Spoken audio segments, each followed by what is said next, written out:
The bus leaves at dawn, its engine fading down the mountain road like a held breath finally released. I stand alone with my bag on the roadside. The town wakes slowly, as if unsure whether it should. Mist lifts from the tiled roofs in thin sheets. Incense smoke drifts out from doorways and curls into the air, then disappears. The place looks normal. Too normal. Shops open their metal shutters. A dog sleeps under a fruit stand. Somewhere, a radio plays an old song with low volume. But the silence here feels heavier than it should. It does not come from peace. It comes from waiting. I walk toward the market road. People move around me, but no one rushes. Eyes lower when they pass. No one asks where I am from or how long I will stay. They act as if the answers would be better left unknown. The hotel sits at the end of the street, just before the road bends toward the trees. It is taller than the nearby buildings, but not grand. The paint on its walls has peeled into pale strips. The sign above the door flickers, one letter dimmer than the rest. It hums softly, like an insect trapped in glass. I stop outside and look up. The windows reflect the gray sky. Some rooms have curtains drawn tight. Others are open, empty, dark. Inside, the air is cool and smells faintly of dust and old soap. The lobby is narrow. A wooden desk blocks the far wall. Behind it stands a man in a clean white shirt. He looks up when he hears my footsteps. His smile arrives a moment late. "Room for one," I say. He nods and reaches for a book. His fingers pause on the page. He glances at me, then at the calendar on the wall. Red marks circle the dates of this month. "Ghost month," he says, not as a warning, just a fact. "I know," I say. "I won't stay long." He studies my face, as if checking for something hidden there. Then he flips the book closed. "We have a discount," he says. "Special rate." He slides a key across the desk. The metal scrapes softly against the wood. His hand lingers on it for half a second before letting go. "Room 517. I notice the pause. I notice how his eyes shift away when he says the number. "Is there a problem?" Ask. He shakes his head. "No. Elevator is to the left." I take the key. It is cold. He does not tell me to enjoy my stay. The elevator creaks as it rises. Each floor passes with a dull chime. The walls are lined with a faded mirror that shows me stretched and pale. When the doors open on the 5th floor, the hallway lights flicker, then steady. The carpet is thin and worn. Pattern once red has turned brown. The air smells damp, like paper left in a closed box. Doors line the corridor, all closed, their numbers small and crooked. Room 517 sits near the end. No door faces it directly. It feels set apart, like it was placed there on purpose. The key turns with a dry click. The door opens without resistance. The room is clean, but something feels off. The bed is made, but the blanket lies slightly crooked. The chair by the window is angled a few degrees away from the desk, as if someone stood up in a hurry and never returned to fix it. I close the door behind me. The sound is soft, but it settles into the room like weight. The curtains move. There is no open window. They rise and fall once, slow and steady, then stop. I stand still, listening. Nothing follows. The light switch works. Yellow light fills the room. The walls are plain, too plain, like they have been painted over many times to hide something underneath. I put my bag down and sit on the bed. The mattress dips more than expected, then holds. The room feels tight around me, not small, but focused, like it is paying attention. The bathroom sink is dry, but when I turn away, a single drop of water falls. I look back. Nothing else comes. The mirror above the sink shows my face a second late, like it needs time to catch up. I tell myself I am tired. Long travel does this to the mind. Night comes early in the mountains.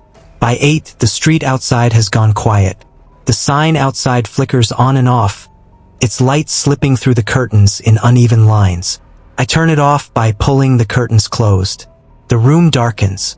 I lie on the bed and listen. Pipes knock somewhere deep in the building. Wind brushes against the windows.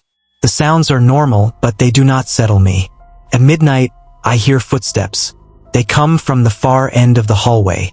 Slow, even, not rushed, not dragging. Each step lands with care. The sound moves closer, passing door after door. I sit up. The footsteps stop. Not outside my door, just before it.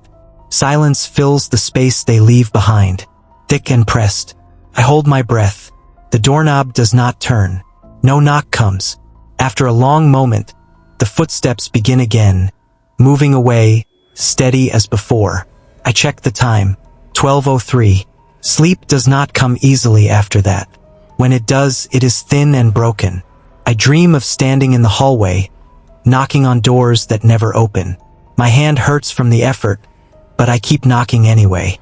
Morning light breaks through the curtains.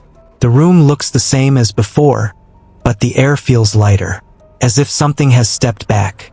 I leave the hotel to buy breakfast. The market is alive now. Steam rises from food stalls. Voices overlap. I mention the hotel to a vendor while paying. His smile fades. "You stay there?" he asks. "Yes." He wraps my food and slides it toward me without meeting my eyes. "Don't stay long," he says. I return to the room in the afternoon. The chair by the window is straight now. I am sure I left it angled. I stand there, staring at it, trying to remember if I moved it without thinking. The curtains shift once more. Just once. That night, the footsteps return. Same time, same pace. Again, they stop short of my door. This time, I do not feel fear. I feel something else. A sense of presence. A patience. The room does not feel empty. Feels like it has been waiting. I sit on the edge of the bed and listen. Nothing answers back. The scorch marks remain on the walls. They do not fade. They do not need to. They feel settled now, like scars that have healed enough to be seen. I pack my bag without hurry. Each movement feels careful, almost polite. When I reach the door, I pause. My hand rests on the knob. I open it and step into the hallway. For a moment, I consider closing the door behind me. Habit tells me to. Courtesy. But I stop. Room 517 stays open. The hallway light spills inside, touching the walls, the floor, the quiet space within. I leave the door that way and walk toward the elevator. Downstairs, the lobby looks brighter. Dust hangs in the sunlight. The clerk stands behind the desk, straightening papers that do not need it. I place the key on the counter. "That's everything," I say. He nods without lifting his eyes. Then he looks up, just briefly, and gives a small bow. Not deep, not formal, something in between. "You can leave it open," he says. "I did," I reply. He presses his lips together, then nods once more. No words follow. Outside, the hotel sign is dark. Not broken. Resting. The metal frame still hums faintly, but the light does not return. I walk down the market road with my bag on my shoulder. The stalls are back. Fish laid out on ice. Fruit stacked in careful rows. A radio plays louder than before. Children run past me, their footsteps quick and careless.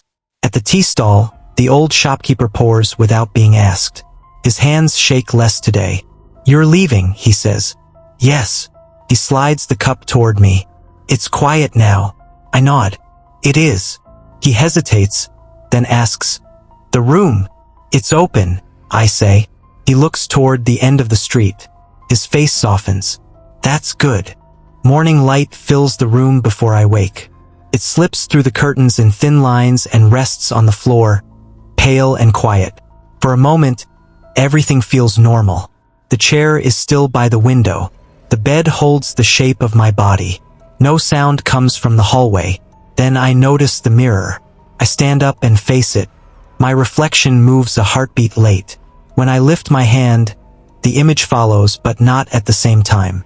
The delay is small, easy to miss, but once seen, it cannot be unseen. I lower my arm. The reflection lingers, then settles. I wash my face in the sink. The water runs clear and cold. When I turn the tap off, it keeps dripping. One drop, then another. I twist the handle tighter. The dripping stops. I leave the room with a light sense of unease, like something unfinished trailing behind me. Outside, the town is awake. The market road is crowded with carts and people. Steam rises from pots. Fish scales catch the light. A woman laughs somewhere, loud and sharp, then quiets herself. I buy tea and bread from a small stall near the corner. The shopkeeper is old, his back bent, his hands steady as he pours the tea. He watches me over the rim of the cup. "You stay at the hotel," he says. It is not a question. "Yes," I say. His eyes move past me, toward the end of the street. His mouth tightens. "Don't stay too long," he says. "Not past the 15th night." "What happens then?" "Ask." He shakes his head. "Better not to ask." He wraps the bread and hands it to me. When I thank him, he does not reply. His face holds something close to pity, but softer, like regret. I walk back through the market. Conversations resume behind me, low and careful. No one calls after me. The hotel lobby is quiet. The clerk is not at the desk. A bell sits there, untouched. I do not ring it. The elevator hums as it carries me up. People nearby hear us. One woman leans closer. "Is it safe?" she asks. I think for a moment. It always was. They exchange looks. Not fearful. Curious. Careful. Someone else speaks. "My uncle stayed there once. Long ago." Another voice adds, "It wasn't the room. It was what they didn't do." No one argues. I finish my tea and thank them. As I walk away, I hear the room mentioned again, not in whispers, but in steady tones, like a story being placed back where it belongs. The road out of town curves through the trees. Mist hangs low between the trunks. The sound of the town fades with each step. I stop once and look back. The hotel stands quiet at the edge of the road. Its windows reflect the sky. One window on the 5th floor is open. Curtains move slightly in the breeze. Room 517. I feel it then. Presence. Not close. Not pressing. Just there. It does not pull at me. It does not call. It watches. I turn and continue down the road. Gravel crunches under my shoes. Birds lift from the trees. The mountain air smells clean. As the town disappears behind the bend, a thought settles into me, clear and simple. The haunting was never about fire.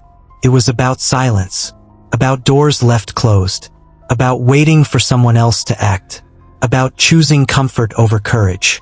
Some ghosts stay because they died. Others stay because no one stayed with them. The road stretches ahead, empty and calm. The feeling of being watched remains, but it brings no fear, only a quiet sense of being seen. Behind me, the town lives on. The room rests, and somewhere in that old hotel, a door stays open, letting light move freely at last. Room 517 feels different in daylight. Smaller. The walls seem closer than before. I open the window, but the air barely moves. The curtains lift once, then fall. I sit at the desk and open my notebook. I write the date. I write the time I heard the footsteps. I write the pause before the key was handed to me. The words look thin on the page. The mirror catches my eye again. I lean closer. This time, the delay is longer. My face appears tired, drawn. When I blink, the reflection blinks after me. I step back. The bathroom sink begins to drip again. That evening, I eat alone in the room. The light flickers once, then steadies. I check the bulb. It is tight. Night falls fast. The hallway outside grows quiet. No voices. No doors opening or closing. It feels like the building is holding its breath. At midnight, the footsteps return. They sound the same at first. Slow. Even. Then I hear something new. A soft drag like fabric brushing the floor. The sound stays low, close to the ground.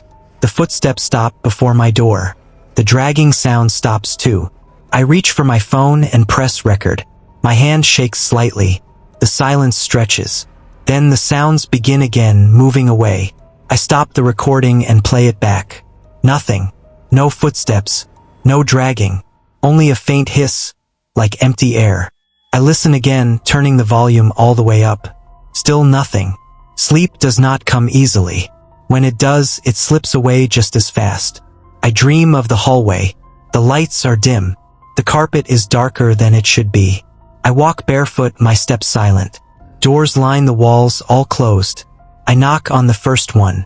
No answer. I knock on the second. Nothing. I move down the hall, knocking again and again. My hand grows sore. My chest tightens. At the end of the hall, I see my own door. Room 517. I knock. No one answers. I wake with my heart racing. The room is dark. The sink drips once, then stops. The next day passes slowly. I leave the hotel only to buy food. People avoid my eyes. The old shopkeeper is not at his stall. Back in the room, small things continue to shift. The chair moves a few inches. The curtains lift when the window is closed. The mirror delays more often now, as if growing tired. The walls feel closer. When I sit on the bed, the room seems to lean inward. The air presses against my ears. It is not painful, just heavy. That night, the footsteps come earlier. The dragging sound is louder now. Closer. I do not record this time. I sit on the bed and listen. The sounds stop in the same place as before, just short of the door. I wait. Something presses against the other side of the wall. Not a hand, not a body, just pressure, like someone leaning in to listen. I speak without thinking. Who's there? My voice sounds small in the room. It does not carry far. Nothing answers. The pressure fades. The footsteps move away. I lie back and stare at the ceiling. A faint mark runs along it, thin and dark, like a shadow that refuses to leave. I am sure it was not there before. Sleep comes in short bursts. Each time I wake, the room feels tighter, like it is folding around me. In the early hours, I sit up and press my palm against the wall. It is warm, warmer than it should be. I pull my hand back. The room is quiet now, too quiet. I understand then that the sounds are not meant to scare me. They are meant to be heard. The room is not empty. It never was. It is holding something, and it is slowly closing in, waiting for me to notice. The town archive sits behind the temple, half hidden by old banyan trees. Its doors are wooden and swollen from years of damp air. They open with a low groan that echoes longer than it should. Inside, the room smells of dust and dried paper. Sunlight comes through high windows, thin and pale. A single fan turns on the ceiling, slow and tired. An old woman sits behind a desk, sorting files with careful hands. "I'm looking for records," I say. "From years ago." She looks up at me. Her eyes linger, then drop to my hands. "What kind?" she asks. "Fires," I say. "Accidents." Her fingers pause, just for a moment. She stands without a word and moves toward a shelf in the back. The fan hums. Pages whisper as she pulls out a thin folder and places it on the desk. "One room," she says. "Long time ago." The report is brief. A small fire. No spread. No clear cause. It happened at night during Ghost Month. The damage was limited to a single hotel room. Room number not listed. I flip the page. One name appears at the bottom. No age. No address. Status. Unconfirmed casualty. "Did they die?" Ask. The woman folds her hands. "No body was found." "What happened to them?" She looks past me, toward the door. "People assumed." I thank her and leave. The air outside feels heavier. The trees do not move, though the sky above them is restless. I walk back to the hotel with the folder folded under my arm. The market road is quieter today. Fewer stalls. Fewer voices. The hotel sign flickers even in daylight now. In the elevator, I feel a faint warmth rise from the floor. It fades when the doors open. Room 517 waits in silence. I close the door and set the folder on the desk. The room feels tighter than before. The walls seem closer, their plain paint dull and thick.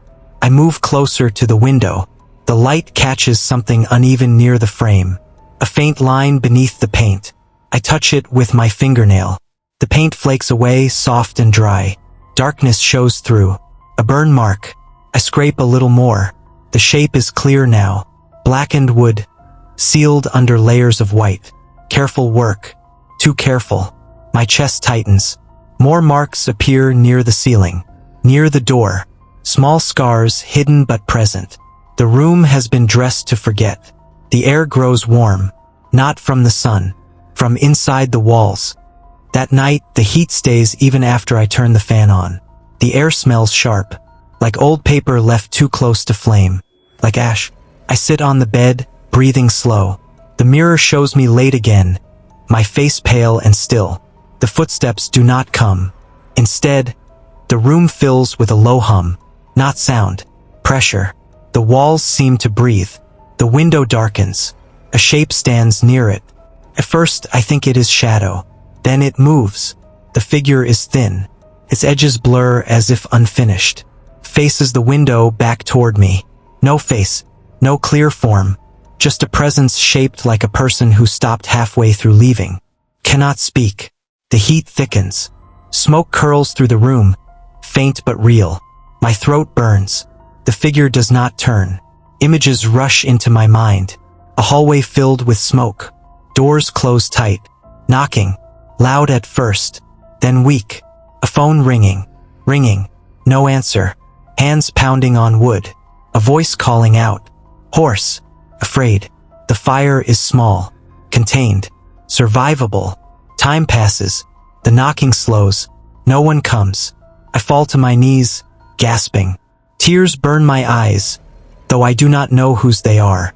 The figure fades, not all at once. It thins, like breath on glass, until only the heat remains. Then that too is gone. The room cools. The air clears. The smell of ash fades. I sit on the floor for a long time. My hands shake. My heart slows. The truth settles into me, heavy and plain. This room is not angry. It is waiting. Morning comes quietly. The scorch marks look darker now that I know where to see them. They line the room like old wounds. I leave the hotel early. The clerk watches me from behind the desk. His face is tired. There was a fire, I say. He nods once. Yes. Someone was inside. He says nothing. They didn't leave, I say. Not because they couldn't. His eyes lower. They were left, I say. The clerk presses his lips together. People were afraid, he says. Ghost month. Bad luck. I step back. They locked the doors, I say. He does not deny it. I return to room 517 before sunset. The room feels different now. Less tight. Less cold. I sit by the window and wait. Night falls. The hallway stays silent. The figure does not appear again. But I feel it. Close. Presence near the wall. Listening. I know. I say softly. The air shifts. Not warmer. Not colder. Just present. You didn't die alone, I say. You were abandoned. The room holds that word. Lets it rest. For the first time since I arrived, the walls seem still. The ghost did not stay because it burned. It stayed because no one came. And now that I see it, truly see it, the room feels less like a trap. More like a story that has waited a long time to be told. The last guests leave before sunset. I watch from the lobby as suitcases roll across the floor, one after another. No one looks back. The clerk moves slowly behind the desk, checking names off a list that is nearly empty. When the doors close, the sound echoes through the building and does not fade. The hotel is quiet now. Not asleep. Vacant. Outside, incense burns along the street. Paper offerings smolder in metal bins. Smoke rises and drifts toward the mountains, then breaks apart. Ghost month has reached its highest night. The 15th. I ride the elevator alone. It climbs without stopping, each floor passing in silence. When the doors open on the 5th floor, the hallway lights are already on. Every door is closed. No sounds come from behind them. Room 517 waits at the end. Inside, the air feels thin, like it has been held too long. The scorch marks along the walls are clear now. I no longer try to ignore them. The paint flakes easily when touched, like dried skin. I set a chair in the center of the room and sit. I do not turn on the fan. I want to hear everything. Night settles slowly. The light outside the window fades until the glass shows only my reflection. This time it moves with me. No delay, no trick. At midnight, the air warms. The smell comes first. Ash and smoke, faint but real. Then the pressure builds, pressing inward from every side. The room feels smaller, but not hostile. Focused. The figure appears near the window. It is clearer now. Still incomplete, but closer to whole. I can see the slope of its shoulders. The curve of its neck. Its head tilts slightly, as if listening to something far away. I do not feel fear, only a tight ache in my chest. The room changes around us. I see the hallway as it once was. Lights flicker. Smoke curls along the ceiling. The fire alarm does not sound. Someone has turned it off. The figure moves to the door. I feel its urgency, sharp and bright. Knocking begins. Loud, desperate. A voice calls out. Hoarse, cracking. No answer. Time stretches. The knocking slows. The smoke thickens. I see hands claw at the door handle. Locked. The hallway beyond is empty. The figure slumps against the door. Not burned. Not broken. Just waiting. Waiting for footsteps that never come. The memory fades, but the feeling stays. I stand. They were afraid. I say, my voice low. They didn't want blame or bad luck. The figure does not turn. They sealed the floor. I continue. They waited for the smoke to clear. The room listens. You kept knocking, I say. You thought someone would answer. The figure shifts. His shape wavers like heat in the air. I'm sorry, I say. The words feel small, but they are true. I'm sorry no one came. The pressure in the room eases. Just a little. The figure turns at last. There is no face. Only a soft blur where one should be. But I feel its attention fully now. Focused. Present. It steps closer. The air cools. I see you, I say. You were here. You mattered. The room exhales. The smell of smoke fades. The heat drains away. The walls pull back, giving space. The figure thins. Not vanishing. Resting. For the first time since I arrived, the hallway outside is silent. No footsteps. No dragging sound. I sit back down as dawn begins to creep into the room. Pale light touches the floor. The figure is gone. But the room feels lighter. Morning passes quietly. The hotel remains empty. No staff come to clean. No carts roll down the halls. The clerk stays downstairs, alone. That night I sleep deeply. No dreams. No knocking. When I wake, the mirror reflects me as it should. The sink does not drip. The chair stays where I leave it. At midnight, nothing happens. I sit awake, listening, but the hallway remains still. The next morning, the clerk looks at me with tired eyes. It stopped, he says. Yes, I reply. He nods. His shoulders sag, as if a weight has been lifted. You can check out today, he says. No charge. I thank him, but I do not leave yet. That night is the last of Ghost Month. I sit in room 517 one final time. The air is cool, clean. The scorch marks remain, but they no longer feel hidden. They feel honest. At midnight, I speak once more. You're not forgotten, I say. The room holds the words, then lets them go. The silence that follows is different. Not heavy, not waiting, complete. In the morning, I pack my bag. I close the door gently behind me. The hallway is bright, empty, peaceful. As I leave the hotel, the sign above the door flickers once, then steadies. Room 517 does not call after me. It no longer needs to. Morning comes with sound. Not the hush that ruled the last nights of Ghost Month, but real noise. Pots clatter. A motorbike coughs awake. Someone laughs on the street below the hotel. The town exhales, slow and full, like it has been holding its breath for weeks. I wake early. Light fills room 517 in a clean, steady way. No flicker. No shadows that move on their own. The air is cool, neutral. The room feels like a room again.